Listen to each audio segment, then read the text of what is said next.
Hello and welcome back, Squirrel Nation. I'm going to do today's reading. I wanted to kind of give up on it. I talked about in today's stream I wasn't going to do it, but I kind of want to fight through it. I feel like sometimes the things you like least want to do, the days you want to make the excuse, is kind of the day you need to do something the most. So I am going to do it anyways. But forgive me, I'm definitely jet lagged, kind of have a headache, but I'm going to go through this, and I hope I can communicate what I want to communicate to you all.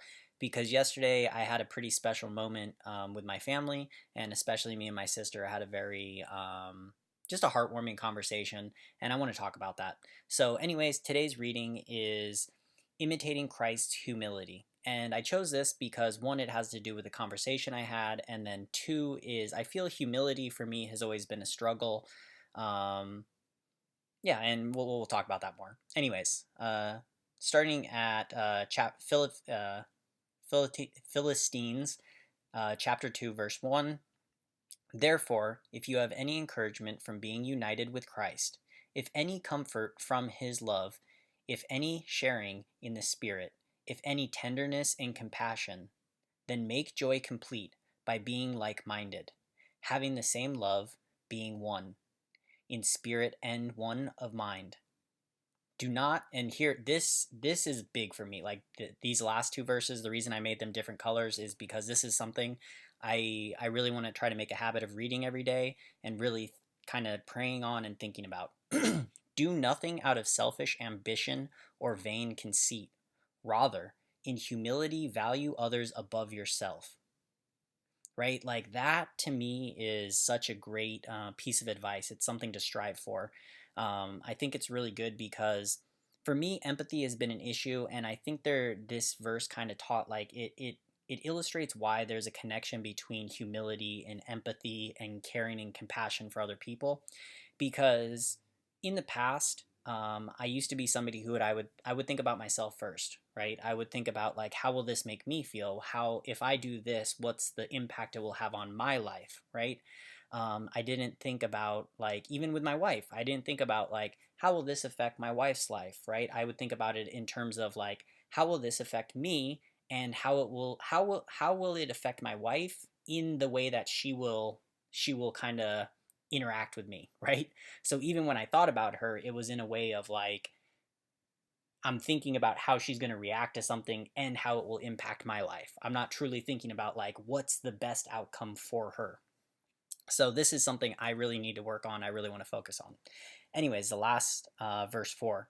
Not looking to your own interest, but each of you to the interest of others. And I think that's a great action point. Like, that's something to me daily practice. The way I like to approach life is I like to have something every day that I can focus on, that I can practice, that I know I'm getting better. So to me, verse 4 is a great thing to really be thinking about every single day, and I can really I can tell myself at the end of the day, did I do this today? Like, I can ask the question and I can say yes or no, and I can see improvement in myself. But anyways, now talking about how this helped me yesterday, I read this verse on the plane, and historically with me and my sister, um, we both very very deeply love each other, but both of us are very like alpha personalities. We're both very strong-willed. We both say what's on our mind. So traditionally we clash, right? Because we love each other so much, we get very hurt and offended from each other, and then it things turn into fight. They escalate very very quickly, right?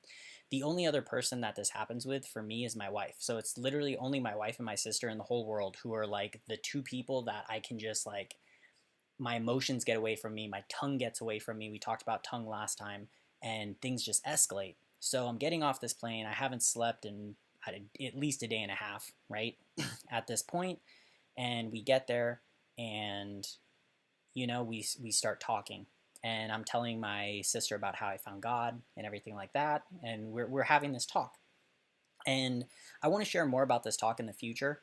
But I want to do that on a separate occasion because there's so much goodness that came out of it. But the main point I want to make about this talk is, at first I felt, because of my sister's love, she came off very strong at me, right? Like, very like, why would you do this? This is like, because for her, she's worrying about my life. She's worrying out of love and out of concern, right?